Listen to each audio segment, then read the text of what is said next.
بسم اللہ الرحمن الرحیم۔ آج ہمارا موضوع ہے جو سب سے اہم 3-4 موضوع ہیں جس پہ ہم بات کریں گے۔ سب سے اہم موضوع ہے الیکشن کمیشن کا کنڈکٹ اور ہماری مخصوص نشستوں کے بارے میں فیصلہ نہ کیا جانا۔ دوسرا ہمارا موضوع ہے طارق فضل چودھری جو میرے مد مقابل کینڈیڈیٹ تھے، اس نے 2 دن پہلے ایک دعویٰ کیا تھا کہ میرے پاس فارم 45 موجود ہیں اور میں میڈیا سے شیئر کروں گا۔ مجھے سمجھ نہیں آتی کہ ابھی تک اس نے شیئر نہیں کیا۔ کل میں انشاءاللہ پریس کانفرنس کروں گا تفصیلی اس موضوع پہ۔ میں اپنے اس پروگرام کے ذریعے بھی ان کو واضح پیغام دینا چاہتا ہوں کہ آپ کے پاس جو فارم 45 موجود ہیں وہ آپ میڈیا سے شیئر کر دیں، اپنے آپ فیس بک اکاؤنٹ پہ ڈال دیں اور کسی ذریعے سے بھی آپ پہنچا دیں تاکہ جرنلسٹ اب اس کو ایویلویٹ کر لیں، سچ سامنے آ سکے۔ اور میں نے 9 تاریخ سے ہی وہ سارے فارم 47 سارے میڈیا سے شیئر کیے ہوئے ہیں اور دوبارہ بار بار شیئر کیے ہیں۔ تو میرا خیال ہے کہ ابھی بھی وقت ہے کہ آپ سچ کو مان لو اور جھوٹ کا سہارا چھوڑ دیں۔ اور آج شب برات ہے اور اس حوالے سے میرا خیال ہے ہم سب کے لیے ایک مقام ہے کہ ہم اپنے گناہوں کی معافی مانگیں اور اپنی غلطیوں کو کم سے کم دہرانے کی بجائے غلطیوں کے اوپر اور ایک دوسرے سے معذرت کریں اگر ہم نے کسی کا دل دکھایا ہے یا کوئی جھوٹ بولا ہے یا کوئی غلط کام کیا ہے۔ اسی طرح میں آج اس موضوع پہ بھی بات کروں گا جو سندھ اسمبلی کے باہر ہمارے جماعت اسلامی کے، پی ٹی آئی کے، JUIF کے اور GDA کے لوگوں کے اوپر جو تشدد، ظلم اور بربریت قائم کی گئی وہ ناقابل معافی ہے۔ اور اس کے علاوہ کہ پاکستان میں ٹویٹر تاحال بند ہے، اس کے کیا اثرات مرتب ہوں گے، تو میں ان 3 یا 4 موضوعات پہ بات کروں گا۔ لیکن سب سے پہلا موضوع الیکشن کمیشن کا کنڈکٹ۔ دیکھیں یہ آئین کی کتاب میرے سامنے موجود ہے، آئین کا آرٹیکل 51 ہے، یہ آپ اگر سامنے دیکھ سکتے ہیں، یہ آئین کی کتاب ہے، یہ آئین کا آرٹیکل 51 ہے۔ اس کے تحت آپ نے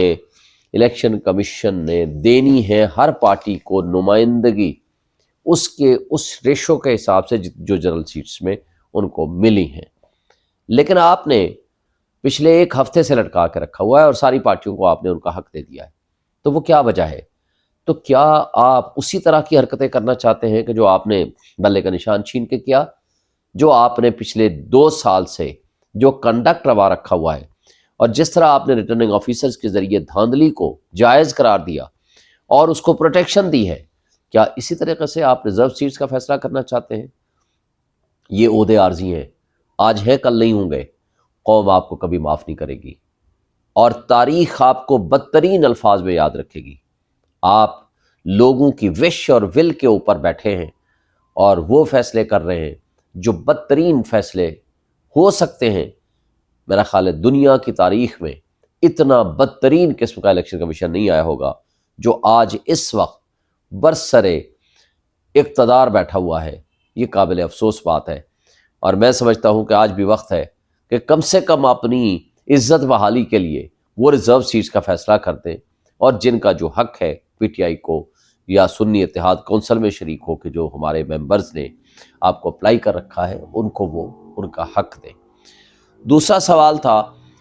طارق فضل چودھری صاحب جو میرے اپوننٹ کینڈیڈیٹ تھے، اس نے بڑا ببانگ دہل یہ دعویٰ کیا تھا کہ میرے پاس فارم 45 ہے۔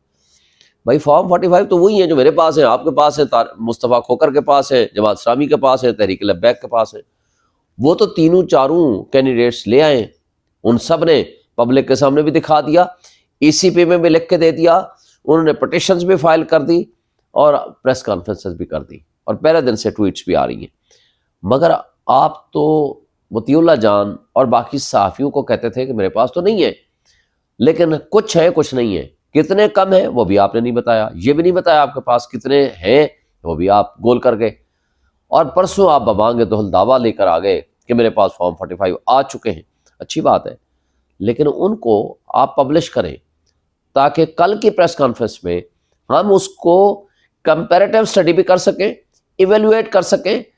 اور میڈیا بھی آپ کو جھوٹ اور سچ کو کم سے کم پہچان سکے اور آپ کی جھوٹی پریس کانفرنس کا جواب دے سکے۔ تو اس لحاظ سے میں کل بھی آپ کو کل تک ویٹ کروں گا اور امید ہے کہ آپ سارے فارم 45 پوری تفصیل اس کی جس طرح میں نے PDF فارم میں جمع کرا دی ہے اور دے دی ہے پورے سوشل میڈیا کو، مین اسٹریم میڈیا کو، پرنٹ میڈیا کو، تو آپ سے بھی یہی گزارش ہوگی کہ آپ یہ فارم دیں تاکہ ہم اس موضوع پہ کھل کے بات کر سکیں. اور بہتر ہوگا کہ کل جو میں پریس کانفرنس رکھوں آپ بھی آ جائیں، آمنے سامنے بیٹھ جاتے ہیں، آپ اپنے فارم دے دیں، پبلک کو وقت سے پہلے دے دیں تاکہ وہ ایویلویٹ کر لیں، اور کراس کوشچننگ میں ہم دونوں بیٹھیں گے اور دونوں سے سوال جواب ہوں گے، اور پھر آپ کو بھی سمجھ آ جائے گی اور مجھے بھی سمجھ آ جائے گی اور پبلک کو بھی سمجھ آ جائے گی کہ لوگوں کے حقوق پہ کیسے ڈاکہ زنی کرتے ہیں. اگلا سوال کہ سندھ اسمبلی کے باہر جو کچھ ہوا، میں سمجھتا ہوں کہ یہ تاریخ کی بدترین دہشت گردی آپ اس کو کہہ سکتے ہیں، جو پچھلے 1 سال سے جاری و ساری ہے. چادر چار دیواری کی پامالی، لوگوں کے بنیادی انسانی حقوق کی معطلی،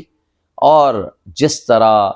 ڈاکہ زنی ہوئی ہے پورے پاکستان میں، سندھ میں، کراچی میں، پنجاب میں، اسلام آباد میں، کے پی میں، بلوچستان میں، جس طرح لوگوں جیتے ہوئے لوگ فارم 45 کے مطابق ان کو ہروایا گیا. آج وہ احتجاج کے لیے جو کہ ان کا حق ہے، اور وہ احتجاج جو کہ قانونی اور آئینی حق ہے لوگوں کا، اور اس کے لیے اگر نکلے ہیں تو آپ نے جو بدترین تشدد کیا ہے اس کا حساب دینا پڑے گا ان تمام لوگوں کو جنہوں نے یہ ظلم روا رکھا ہے. مگر اس ظلم کے بدلے میں لوگ مزید ان سے نفرت کر رہے ہیں. جو اس وقت کٹ پتلی حکمران مسلط کیے گئے ہیں، یہ پہلی دفعہ ہے کہ ریجیکٹڈ لوگوں کو پاکستانیوں کے اوپر مسلط کرنے کی کوشش ہو رہی ہے، مگر یہ زیادہ دیر کے لیے قائم نہیں رہ پائیں گے. اسی طرح جو ٹویٹر بند کر رکھا ہے، مجھے یہ بتائیں کہ جب کوئی سوال کرتا ہے، اور یہ بڑی اچھی بات کی تھی الوی صاحب نے کہ ہم بڑی مشکل سے لوگوں کو سیاست میں لائے ہیں، جب آپ کسی ریزنیبل بات کا جواب نہیں دے سکتے، یہ کوئی حل نہیں ہے کہ آپ سوشل میڈیا ہی بند کر دو، آپ ٹویٹر ہی بند کر دو، آپ نیٹ ہی بند کر دو، آپ جواب ہی نہ دیں. جواب دینا سیکھیں، جواب سوال کرنے والے کو نہ اٹھائیں، سوال کا جواب دینا سیکھیں. تو اس لیے ضروری ہے کہ ٹویٹر کو فوری طور پر بحال کیا جائے تاکہ لوگوں کے جذبات، لوگوں کی امید، لوگوں کی گفتگو اور لوگوں کے ویوز ہر ایک تک پہنچ سکیں. اور یہ کوئی طریقہ نہیں ہے، جب آپ دلیل کا جواب دلیل سے نہ دے سکو تو یا اٹھا لیں یا وہ کمیونیکیشن گیپ ہی ختم کر دیں، کمیونیکیشن کا طریقہ ہی بند کر دیں. میرا خیال ہے یہ مناسب رویہ نہیں ہے، اس سے پاکستان کی بہت بدنامی ہو رہی ہے، اور ہم سب کے لیے سوچنے کا مقام ہے کہ ہم ان چیزوں کو درست کرنے کی بجائے خرابی کی طرف جا رہے ہیں. آج اتنا ہی، کل پھر ملاقات ہوگی آپ سے.